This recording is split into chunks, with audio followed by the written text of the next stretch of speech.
ये कहानी उस मुल्क के एक कदीम शहर अलिफ नगर से शुरू होती है, जहां मस्जिदों की अजान रोजाना फज्र से मगरिब तक गूंजती रहती थी और लोगों के दिलों में कुरान पाक की आयतों का नूर उतरता था, जैसे सुबह की पहली किरण। शहर की गलियां पत्थरों से पटरी हुई थीं, हवेलियां तारों की तरह चमकती रहती। यमुना नदी के किनारे बसा हुआ था यह शहर, जहां हवा में फूलों की खुशबू और मस्जिदों की सदा गूंजती। मगर गरीबों के मोहल्ले में सिर्फ धूल, मेहनत और दुआओं की कहानियां थीं, जहां लोग जिंदगी को अल्लाह की रहमत समझकर जीते थे।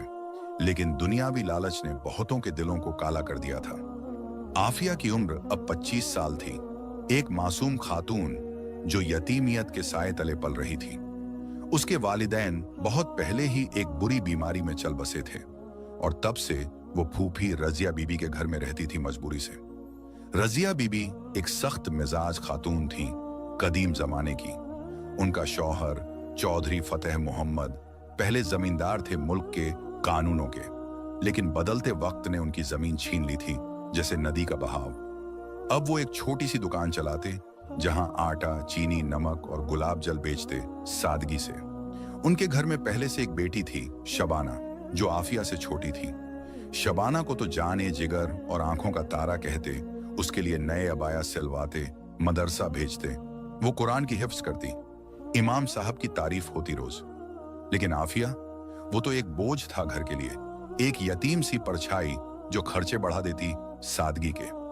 रजिया बीबी रोज कहती सख्त आवाज में, अल्लाह ने तुझे हमारे पास भेजा है ताकि तू हमारी खिदमत करेगी यहाँ, और तू यहाँ रहने का बदला मेहनत से देगी हमेशा। घर में आफिया की जिंदगी एक रोजाना का सिलसिला था, मुश्किलों का, इस्लामी सब्र का कदीम इम्तिहान। सुबह फज्र की अजान से पहले उठना पड़ता, मस्जिद के पास जाकर वुजू करना ठंडे पानी से, फिर घर लौटकर अंगीठी जलाना लकड़ी से, रोटी बेलना हाथ से, चाय बनाना सादगी से। रजिया बीबी नमाज के बाद कहती हुक्म की तरह, आफिया, ये सब हो जाए जल्दी, वरना अल्लाह तुझे सजा देगा गुनाहों की। आफिया चुप रहती हमेशा। उसकी बड़ी बड़ी काली आंखें कुरान की तिलावत से भरी होती, लेकिन हाथों में सिर्फ झाड़ू, पोछा और बर्तन के बोझ। शबाना मदरसा जाने की तैयारी करती, नए जूते, साफ अबाया। और आफिया, वो रात को चुपके से मुशाफ खोलती, सूरह यासीन पढ़ती, धीरे आवाज में दुआ मांगती, या अल्लाह मुझे सब्र दे पुराने बुजुर्गों की तरह, जैसे हजरत अय्यूब अलैहिस्सलाम को दिया था सालों की बीमारी में। मेरी यतीमियत को अज्र बना दे आखिरत के लिए। लेकिन घर का काम ही बस नहीं था ये सिलसिला, ये तो शुरुआत थी कदीम मुश्किलों की।